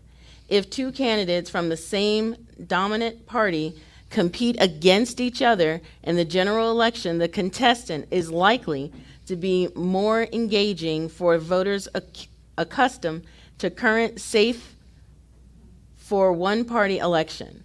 The use of the instant runoff voting will allow people to express their preferences more effectively. And that's the rationale. And so for more information, remember, all of these QR codes go to league stances. So if you need to know why we said yes or why we said no, this red card will take you to why that is, or no support or no stance whatsoever, right? Marijuana. Oh, that's not. Okay. Yes, sir. You had a question? Does the League of Voters have any male input into their decisions? So the question was, does the League of Women Voters have any male input into our decisions? Can you join? I was going to say, we've got Denny is one of our league members as well, and Dave and Woody here are part of our co-sponsors. I would say out of 130, we have, what, half a dozen men? Maybe? Probably more. 'Cause you got Yeah, well, yeah, again, we tried a while back to say League of Voters, but it's a branding issue. It's been around since 1920. So yes, Denny, please. Now you have to put up with the inputs. No, I mean, men can believe in the cause that brought voting to women. And it's the same cause, and as some of the women say, we still let the men vote. Thank you for that. But the idea that open voting, democracy is better if everybody votes is not a gender issue. It's just that we respect the women who brought us that issue. Other questions? Your food is on its way, so keep asking questions. This is good, because I got to stall you for about 10 more minutes. He is stuck in traffic. So what else you got for us? No? Okay, I'm going to plug the league then. I already mentioned we are nonpartisan. We are nonprofit, right? So there is a donate QR code back there. If you would love to donate, we would love it. We are a small group, right? We try to do free places. The voter service team has done an amazing job finding locations for us, right? And staying way, way below their budget. So we have been so lucky to have a team that has worked so darn hard. Miss Anna. We're not going to go over the county issues. We're county and They're part of the blue book, they are separate. Yeah, we've got like a similar on health. Oh, I'm sorry. Fire issues too. so those municipal, what I call special districts. The special districts. No, I'm talking about the county. The county. Okay, so I'm sorry, bring up your statewide. Go to play for me, Angie, on that. Did you do the, so you're talking specifically Paso County has their issue. show me where it's at. Then it's not on your ballot. You have a county ballot, thank you. So tell me which one. Okay. Paso County School District. You just gave me this one. I have to find it now. Because I was told everything that is on my ballot is on this yellow sheet. So if you're telling me that there's something that is on my ballot that is not on this yellow sheet, I'm going to have a problem with Mr. Schleicher tomorrow or Monday. I was not told that we do not have, there is no El Paso County issue on your ballot for all of us. I do not know that there, I did not see that. It is only City of Colorado Springs, you have 3. So can you explain what the white paper is? Oh, I'm sorry, that's the Tabor notice. So that right there is your Tabor notice. That is not your ballot. That's just my Tabor notice. And you were right, there are special district things on the ballot. If you live in that district. I don't live in that district, so it's not on my ballot. Oh, there you go. Okay, what other questions do you have? Again, we are 90% voter education, voter empowerment. We are here to educate you. We try not to impose our issues on you unless it is a big thing like this with Miss Angie and our advocacy team. We spend a lot of time researching and studying these issues over many, many years. So we're not flippantly just telling you, hey, go and vote for something or go and vote against it. We don't do a lot of local stuff because it's very hard for our capacity. But if, for instance, I notice you've got School Board 20, if you are looking for funding, fully funding public education, which that is a public education funding mechanism, the League is always in support of fully funding public education, so know that we would support something like that. Okay? Yev, did you have a question? Can you go over to District 2 one since I went over District 20? Sure. So District 2 is the Harrison one, right? Harrison School District Ballot Issue 4. Would you mind bringing that up for me, Miss Angie, and going over that one? If it's funding taxes, if it's taxes for public education, the League supports that. But please go over that, Miss Angie. Oh, yeah, I was going to say, and Mr. Woody here can speak to Harrison School District 2 as well. That'd be great. Slide 45. It's 4A.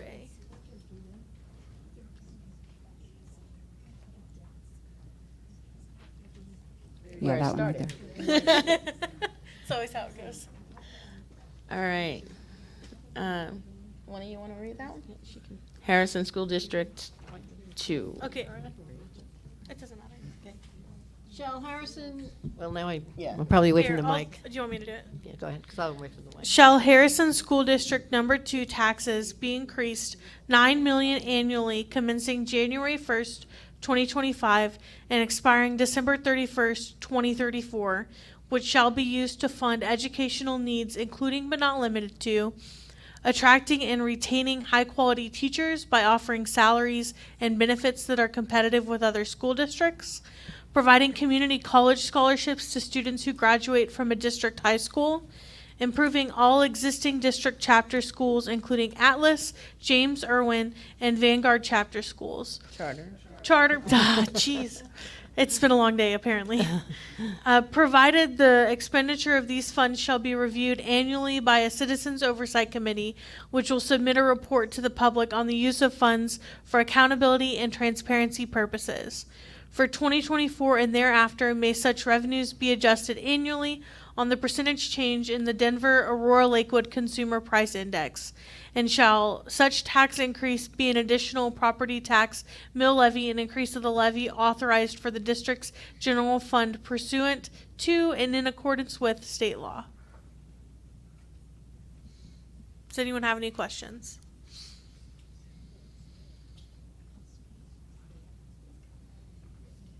And I can speak to it in layman's terms. There's a three-prong approach to what would happen. We would be able to increase the salaries of teachers, and those funds that we use now to pay those teachers will be available to raise the salaries and wages for the other employees, to include administrators and school support personnel, education support personnel. Number two, it would allow before school and after school child care for staff and the community. And number three, and number three, it will give us the opportunity to make certain that if you graduate from any high school in Harrison School District 2, you will be eligible to receive a 2-year degree from Pikes Peak State College or CSU Pueblo. Now, how that impacts the mill levy override, how it impacts what a person pays as far as their share, it is determined by the property value. And as you know, in Southeast, we have a lot of absentee landlords. So if you happen to be a renter in the district, please vote for this. It's a wonderful thing. Thank you.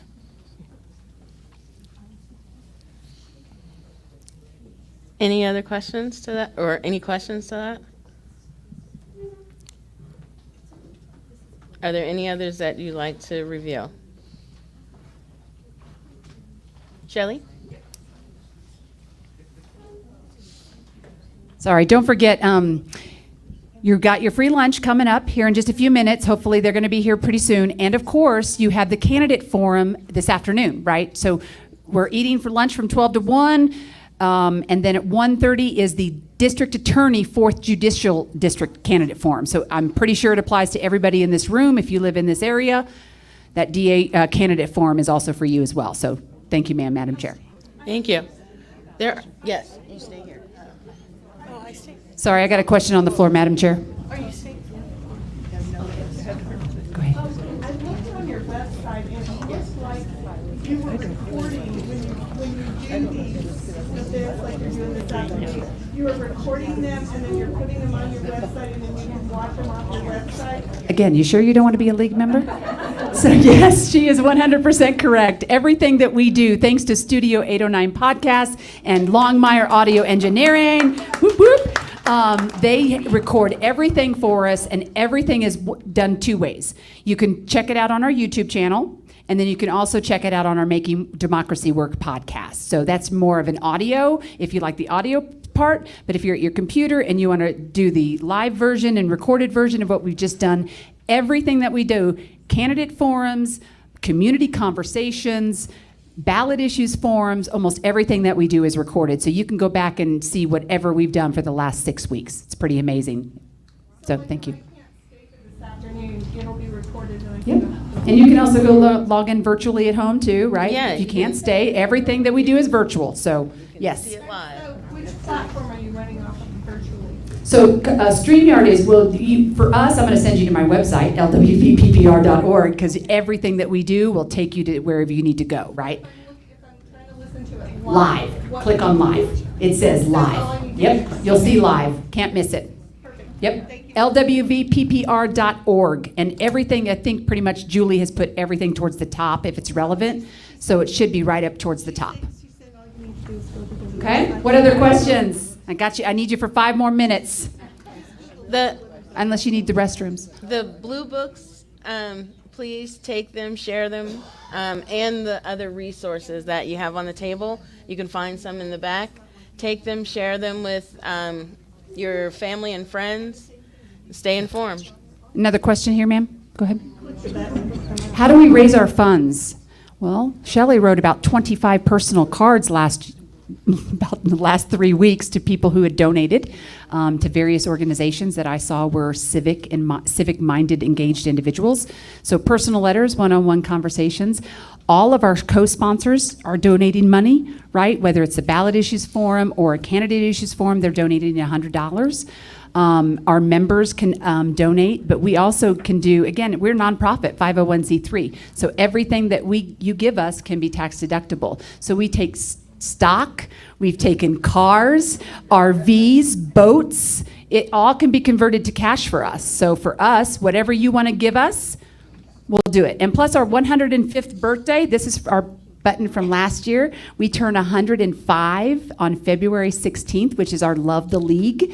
Yes, amen to that. We are celebrating, I believe it was 9 women in the community. We try to do that every year. So mark your calendars for February 16th for me. That is when it's basically a big party. We get to celebrate and have a drink or two. And it is our largest fundraiser. So that is the one fundraiser of the year that we do that is the biggest.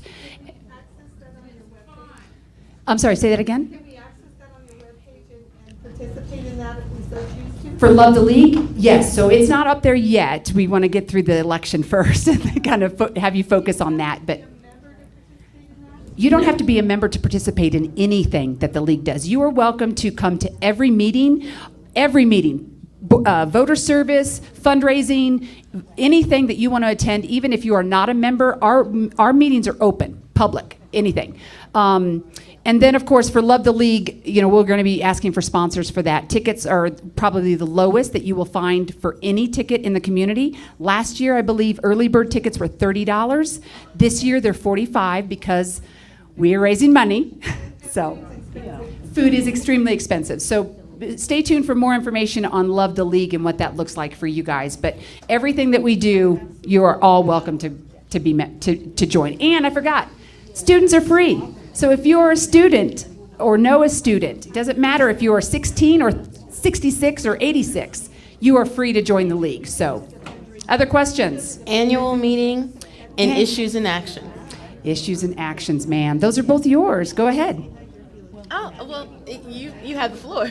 Issues and actions. So our members, every year, remember how we talked about how we get to those stances that are on your cards? Members, for instance, let's say I wanted to do pollinators. I wanted to have something about pollinators. We, as members, have to present to our admin team. That's coming up in the next few months. That we present our information, we present what we want to study, we present a plan, and then our admin team can decide on whether or not to move forward with that. Annual meeting. It's the meeting of all of our members, all open to the public. You are welcome to attend. We basically go over all of the business. It's kind of dry, some of the stuff that we do, but we do try to make it fun and fellowshipy, and always we try to feed each other, so which is what we're doing today. But yeah, that's issues in action, and then annual meeting as well. Ma'am, thank you, Madam Chair. And in January, we will have the panel. Yes, ma'am. Community conversation. So every quarter, our events team is trying to do community conversations. Last month, it was on Senate Bill 2453, which was the racial equity study, which is recorded. You can go back and look at that. Great conversation that we talked about. But in January, we are going to be talking about city council pay again. We've been talking about city council pay for quite a while. It is one of our league issues that we believe in increasing city council pay. So that will be one of those discussions because, again, if you live in the city, guess what April 1st is? It is not April, it is April Fool's Day, but it is also Election Day. April 1st, 2025, if you live in the city, I need you to mark your calendars because it is Election Day. And all 6 districts, so it doesn't matter what district you live in, you will have an election on April 1st. Can anybody tell me what's the percentage of voter turnout for a city municipal election? Number, what's the number? 12? I got 20 over here. Those are both from league members. You guys cheat, but okay. Just kidding. It's actually a little less than 30%. A little less than 30. On a runoff election that you had for your mayor's race last year, there was actually more turnout in the mayor's race runoff. I think it was like 33% or maybe 34, if memory serves. What about a school board? Anybody tell me what school board percentage is? Again, which will be in November of 2025, right? School board election.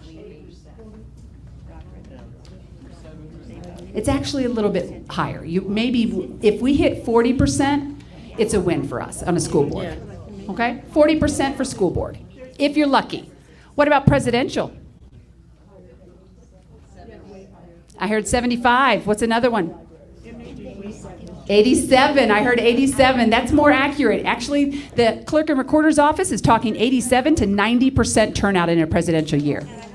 And you clap, and that makes my heart sad because that makes our jobs a lot harder. For the League of Women Voters, the most important elections are city, school board, local. And they're the lowest turnout. So for us, we are suing the city. If you do not know, the league has sued the city to move spring elections to the fall. To the fall. It was dismissed from the current judge as of August. I think it was early August. We were supposed to go to court August 16th, or August 19th, excuse me, and it was dismissed in early August. And we are appealing that decision. We hope to find out more why it was dismissed automatically, but we will be appealing that decision. So again, increasing voter turnout in every election, specifically local for us, is where it matters. Can the sponsor say something? Please, thank you, Ms. Gray. Sorry, Gray, and Audrey, thank All you. right, well, I appreciate that. Thank you. I just a shout out to AUW members who are here today, who we sponsored. League of Women Voters. We share a lot of members with AUW are also members of League of Women Voters, but it was certainly our privilege to sponsor this event today and support you in all your efforts. So thanks very much. And a shout out to all of you guys That's who right. came today. That's right. Shout out to you guys for being in attendance today. I just got a quick update. We got about 5 more minutes if you guys want to take a restroom break. But either way, thank your sponsors for me, Miss Angie, one more time. And Gray, if you needed to say something as well, Gray. Oh, I just wanted to tell everyone about Inside Out Youth Services. I don't know if everyone is aware of who we are and what we do, but we are a community center for LGBTQ2IA plus youth from ages 13 to 24. So we provide things like gender affirming clothes, STI testing, access to therapy, Mario Kart tournaments. They're writing a song about frogs right now. And so it's kind of a place for youth to come and unwind in a hard world where it's difficult to be LGBTQ in America right now. And so it's just such an honor to be here and work with the League of Women Voters. You all make a huge difference in what you support and how you support us. So I just want to thank you for being here and just give my organization a shout out, because if you know any youth, if you know anyone who needs services, we also provide a trans parenting group for people who have queer and gender nonconforming people in their lives. So just feel free to give me a shout if you have any questions, and thank you all for being here. Thank you. And since we still have time, I see Kathy's here. Kathy, are you the new president for PFLAG? Co-president, so which certainly supports all of what what was just shared by Gray. So. And just a quick plug for PFLAG. PFLAG is the nation's oldest and largest LGBTQ plus organization in the country. Started way back in the 70s. We recently celebrated our 50-year anniversary. And I joined back in 2011 when my son came out, being a suburban mom. I had no connection with the LGBTQ plus community, and I had no idea what to do with this information. I went there, I found support. It's been going on to 13 years, and I'm still involved. It's just a wonderful organization. Beautiful people, wonderful friends. It has become a second family. So you're welcome to join us at any time. Google it. PFLAG Colorado Springs website will come up. And we have monthly meetings, virtually sometimes in the cold weather, but mostly in person. So please join us. Thanks. Yay! Thank you. We would also like to thank Mr. Woody Longmire and his company. He is over here on the sound. The name of your company again, Mr. Longmire? Longmire Audio Engineering. Okay, I couldn't see it on here. And then our videographer. He's back there. Dave Gardner. Dave Gardner, thank you. And I am a league member. I'm the advocacy chair, Angela Stevens. I'm also the president of the Colorado Springs branch of the NAACP. We are a co-sponsor as well, and there are some NAACP members here today as well. And I am also thinking it through counseling services, a one-woman show. So please, we thank all of our sponsors here today. And then we are going to take a break, a quick break. Hopefully lunch will be set up soon.